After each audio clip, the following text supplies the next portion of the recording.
السلام عليكم ورحمة الله وبركاته. ازيكم يا حبايبي، عاملين ايه؟ النهارده هنعمل لكم الفروته المسكرة اللي هي بتنشري من عند بتاع الحلويات بتاعة التورتات والحاجات دي.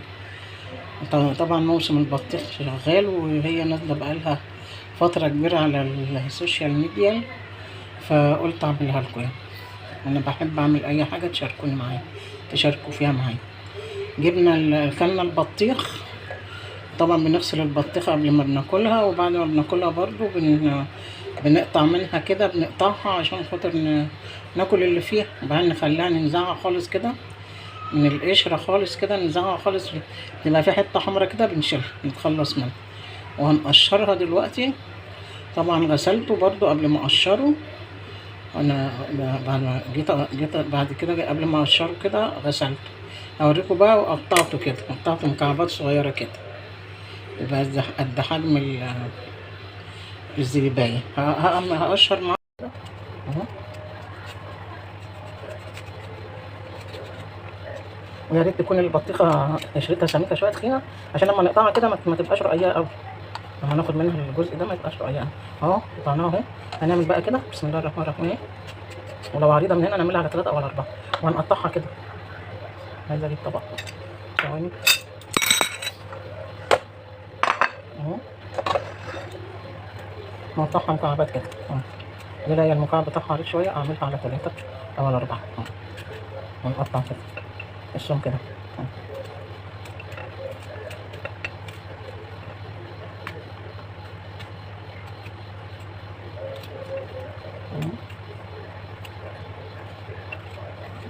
العلقة كبيرة هقطعها اهو. ومسافة ما تيجي تاكل هي تلت ساعة على البوتاجاز بس. بعدين نشيلها نحطها في مصفى ونشطفها بمية من الحنفية ومية ساقعة، وبعد كده نشوف هنعمل فيها ايه. خليكم معايا لآخر الفيديو.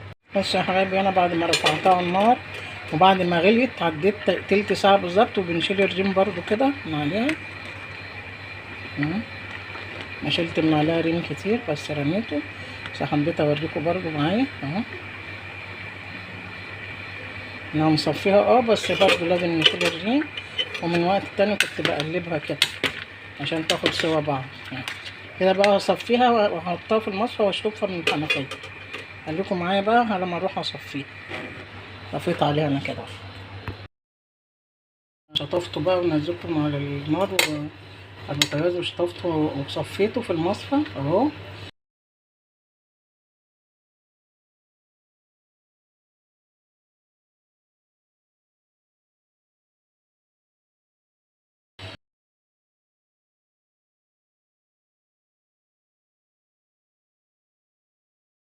بص يا حبيبي، انا بعد ما نزلته من على البوتاجاز على النار وحطيته في المصفى وشطفته من الحنفيه، ورحت حطيه الصفه خالص، فعايرته بالكوبايه دي. اي بقى كوبايه عندك كوبايه شاي، كوبايه معياريه، المهم اي كوبايه هتعايري بيها.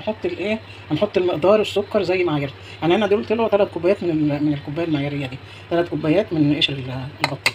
هنحط عليهم كل كوبايه بيتحط عليها نص كوبايه سكر، فدول 3 هنحط كوبايه ونص سكر من دي. يعني دول 3 كوبايات هنحط كوبايه ونص بس من دي. نقول بسم الله الرحمن الرحيم ونحطه اهو. وهنجيب النص التاني اهو زي ما كنت وزناه اهو. ملوش دعوه بالوزن، هو كده المقدار. وهنحط عليهم كوبايه ونص ميه برضه. بسم الله الرحمن الرحيم كده اهو. ادي كوبايه ميه اهي، وادي النص التاني اهو كده نص اهو. وهنحط ربع معلقه ملح ليمون بنضح حافظ، عشان طبعا عندنا باكيت فانيليا او باكيتين.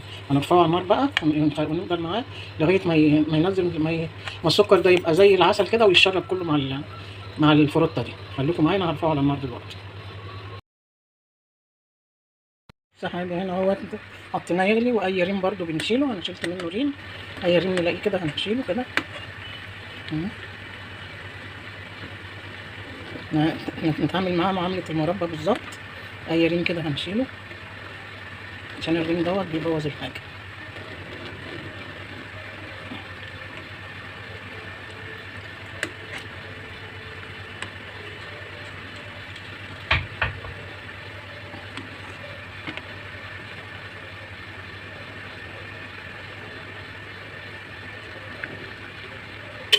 كده هنحط عليه بقى ايه، معلقه عسل جلوكوز عشان يديله اللمعه اهي. ممكن انا ازود كمان معلقه، وهو كده كفايه عشان ما تسكرش.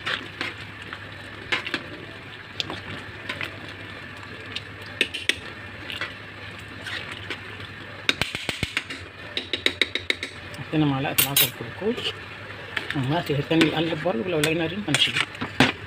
خليكم معايا بقى لغايه ما الميه دي تنشف خالص، معانا خطوه بخطوه يعني. خليكم معايا لاخر الفيديو. بصوا يا حبايبي، هنا بعد ما شرب الميه خالص بالسكر اهو، هي نشف اهو، بصوا نشف اهو، مبقاش في ميه ولا في حاجه بسيطه كده، بس هننشفه ونطفي عليه. وانا حطيت الباكت بتاع الفانيليا، باكت او 2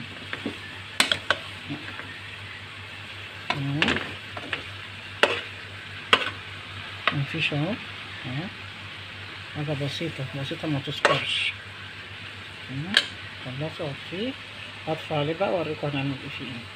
بصوا يا حبايبي، هنا اهوت بعد ما قسمته كده في الاطباق عشان اعمله 4 الوان اهوت بالتساوي كده. هنقول بسم الله الرحمن الرحيم، ونحط نقطتين اللون الاخضر، منكترش، ونقلبه كده،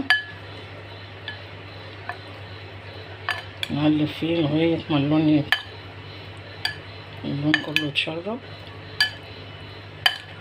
مكترش عشان اللون ما يغمقش معانا، يفضل لونه شفاف كده.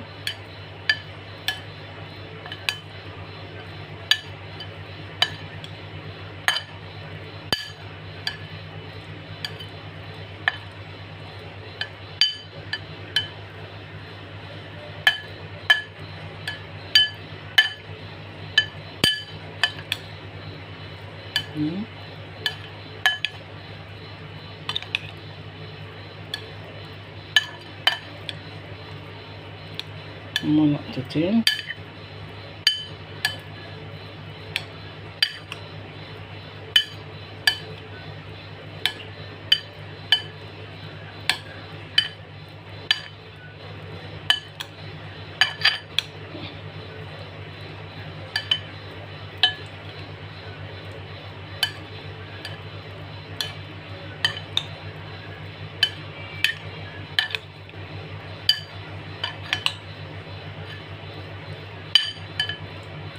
هنجيب معلقة، هحط بقى اللون الأحمر. بسم الله الرحمن الرحيم، وهنقلب برضو.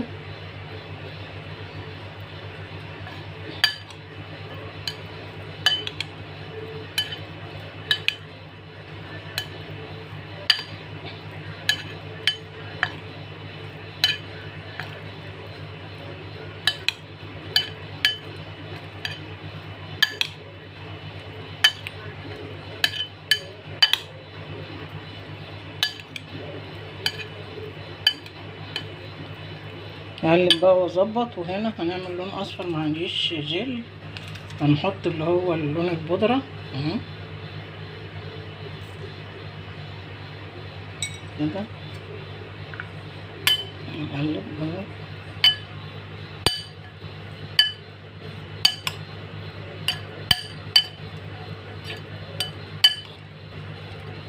هنا هنظبطه اللون ده، كان تقريبا خفيف.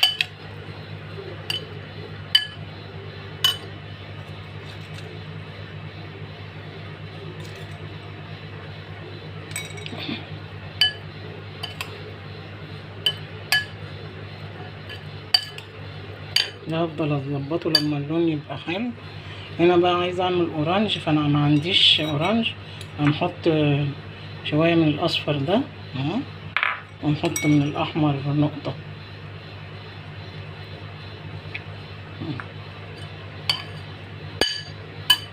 بتاع الاحمر، ونقلب كده يدينا لون اورانج. هقلب بقى واظبط لكم الالوان واقول لكم انا عملت ايه.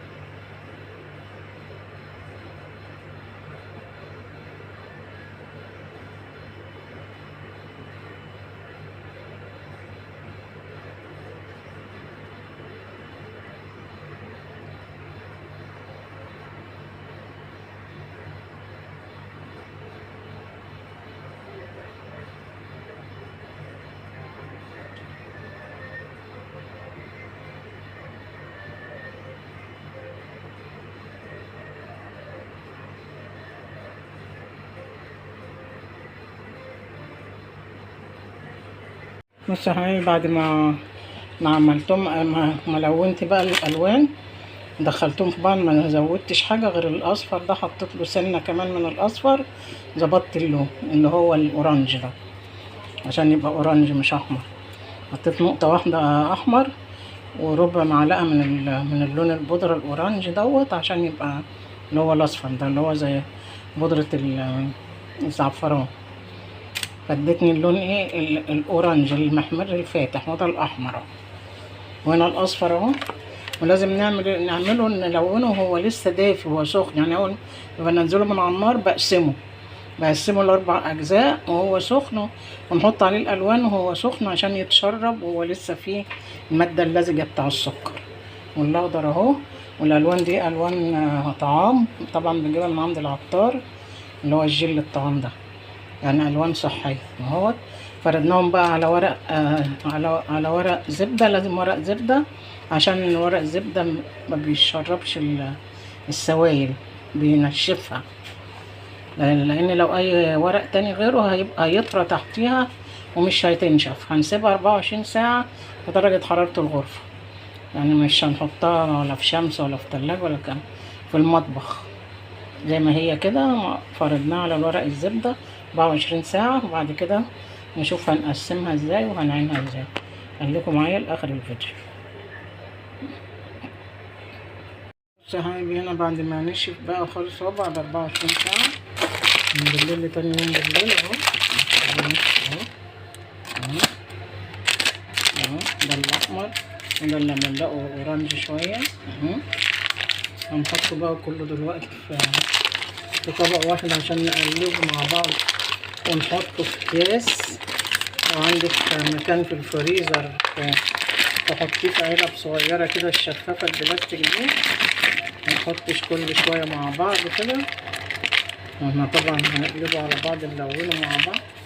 ما عندكيش حطي في اكياس حبات حبات كده واربطيها في الفريزر، وقت ما نعوز نجمل بيها تورته، نجمل بيها كب كيك، نكمل بيها ممكن كيك، بنحتاجها في حاجات كتير.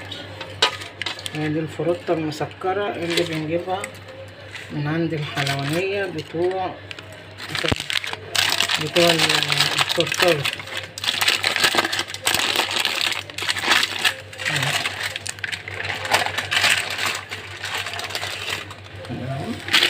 ما شاء الله عمل لنا دي بطيخة كبيرة، عملت لي حبة كتير يعني ما شاء الله. عايزة انت بقى طول الصيف تعملي، بس طبعا عشان السكر وكده هي كفاية اوي ديت بطيخة كبيرة هتقعد معاك، يعني الحلويات مش بنعمل كتير يعني ولا حاجة.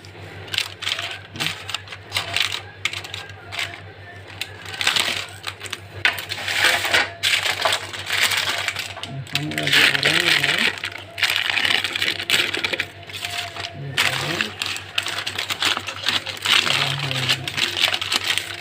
هنكمل بقية اللي في الورق ده اهو.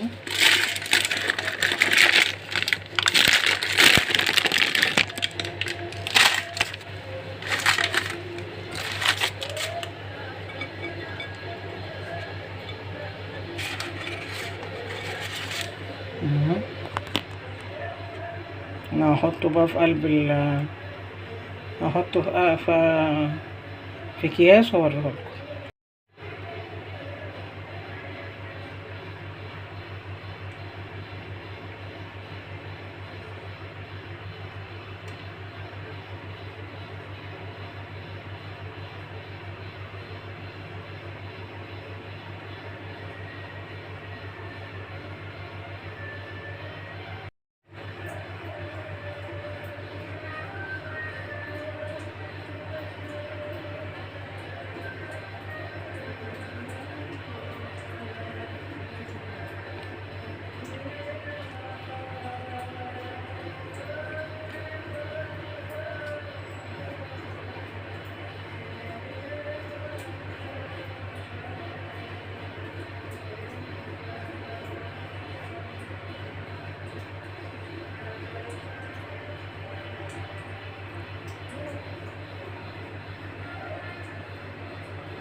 بقينا بعد ما حطيته مع عديته في الاكياس كيسته اهو ما شاء الله.